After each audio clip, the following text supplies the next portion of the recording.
સુરતમાં cyber mafia મિલન દરજી ગેંગના વધુ 2 શાગીરદો ઝડપાયા છે। સાયબર ક્રાઇમ પોલીસ મથકના ગુજસીટોકના ગુનામાં ફરાર આરોપીઓ ઝડપાયા હતા। છેલ્લા 9 મહિનાથી તથા ગોધરા એ ડિવિઝન સાયબર ક્રાઇમના ગુનામાં આરોપી નાસ્તા ફરતા હતા। પોલીસે 3,08,000ની મત્તા સાથે ઝડપી પાડી અને ગ્રીન 3 એલસીબીની ટીમ ચોક બજાર પોલીસે આરોપીની ધરપકડ કરી છે। સુરતમાં સાયબર માફિયા મિલન દરજી ગેંગના વધુ 2 શાગીરદો ઝડપાયા છે। સાયબર ક્રાઇમ પોલીસ મથકના ગુજસીટોકના ગુનામાં ફરાર આરોપીઓ ઝડપાયા છે। છેલ્લા 9 મહિનાની તથા ગોધરા એ ડિવિઝન સાયબર ક્રાઇમના ગુનામાં આરોપીઓ નાસ્તા ફરતા હતા। પોલીસે 3,00,000ની મત્તાની સાથે આરોપીઓને ઝડપી પાડ્યા છે અને એલસીબીની ટીમે ચોક બજાર પોલીસને આરોપીની ધરપકડ કરી કતારગામ વિસ્તારમાંથી આરોપી નિખિલ મકવાણા અને પ્રતીક મકવાણાની ધરપકડ કરવામાં આવી છે। આરોપી પાસેથી પૈસા ગણવાનું મશીન, પેટીએમ, પીઓએસ મશીન તથા લેપટોપ અને બેંકની ચેકબુક સહિતનો મુદ્દામાલ કબજે કરવામાં આવ્યો હતો। નિખિલ મકવાણાએ સાયબર ક્રાઇમ આચરતા મુખ્ય સૂત્રધાર મિલન ઉર્ફે મિલો ઉર્ફે કાનો સિવાય ઉર્ફે જોની ઉર્ફે લાલો વાઘેલા સાથે સંપર્કમાં રહી બેંક એકાઉન્ટ ખોલાવીને તેની કીટ મેળવતો હતો। મિલન અને તેના શાગીર્દ અજય ઇટાલિયાની કહેવાથી આ બેંક કીટનો ઉપયોગ સાયબર ક્રાઇમની લેવડ દેવડ માટે કરવામાં આવ્યા હતા અને જલ્પેશ નડિયાદરા તથા વિશાલ ઠુમ્મરને કમિશન પર કીટ આપી ગુનાઓ આચરવામાં આવતા હતા। અગાઉ અજય ઇટાલિયા ગુનામાં પકડાઈ ચૂક્યો છે અને આરોપી પ્રતીક મકવાણા લોન એજન્ટનું કામ કરે છે। પ્રતીક મુખ્ય આરોપી મિલન દરજી તથા અન્ય લોકો સાથે સંપર્કમાં હતો। सूरत शहर के माननीय police commissioner Shri Anupam Gehlot sir जी की सूचना तहत शहर के अलग अलग केसेस में जितने भी वांटेड आरोपी हैं उनको रेगुलरली ट्रेस करना, उनको पकड़ने की सूचना दी। इसी अभियान के अंतर्गत हमें ये पता लगा कि चौक पुलिस स्टेशन विस्तार में सूरत साइबर क्राइम पुलिस स्टेशन के 2 आरोपी की मूवमेंट चल रही है। तो हमने डिटेल इन्वेस्टिगेशन किया, अलग अलग टीम बनाई और टेक्निकल एनालिसिस और ह्यूमन इंटेलिजेंस के अंतर्गत हमें पता लगा कि 2 आरोपी जो पिछले 9 महीने से वांटेड हैं, उनका यहाँ पे रेगुलर मूवमेंट हो रहा है।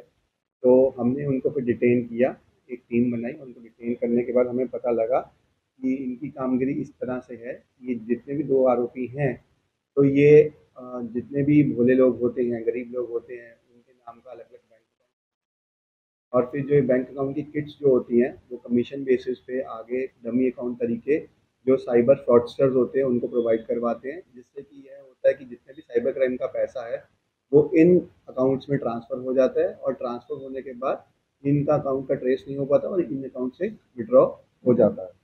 2 आरोपी जिनको हमने पकड़ा है उनके नाम दोनों भाई हैं और पहले का नाम है निखिल भाई दिनेश भाई मकवाना, की उम्र है 26 साल और दूसरे का नाम है प्रतीक भाई दिनेश भाई मकवाना है 20 साल।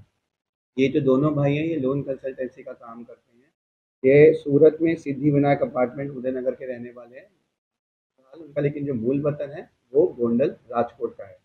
इस पूरे रेड के दौरान जो मुद्दामाल बरामद हुआ है वह है 4 मोबाइल फ़ोन, 2 स्वाइप मशीन, एक वाईफाई राउटर, एक कैश काउंटर मशीन जिससे पैसे गिना जाता है, सीसीटीवी स्टैम्प और कुछ चेकबुक्स। टोटल जो मुद्दामाल है उसकी कीमत है 3,08,000 रुपये।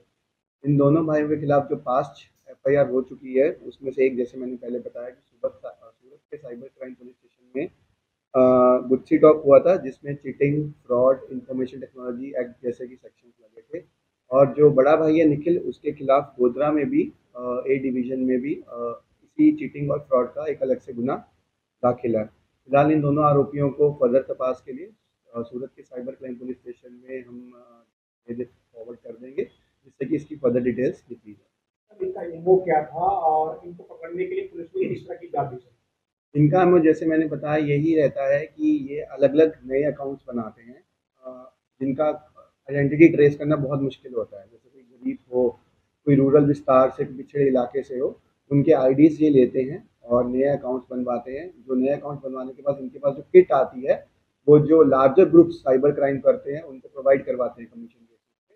और फिर कमीशन बेसिस क्या होता है, जब उनको अकाउंट दे देते हैं उसके बाद ये जितना भी साइबर क्राइम का जो पैसा एकत्रित होता है वो बाइफरकेट हो जाता है छोटे छोटे अमाउंट्स में इन अकाउंट्स में, और फिर इन अकाउंट से ATM या फिर किसी ऑनलाइन ट्रांजैक्शन के वाया ये ट्रांसफ़र किए जाते हैं जिससे इनका ट्रेस करना मुश्किल हो जाता है। कितने अकाउंट इन्होंने कर दिए और कितने कमीशन?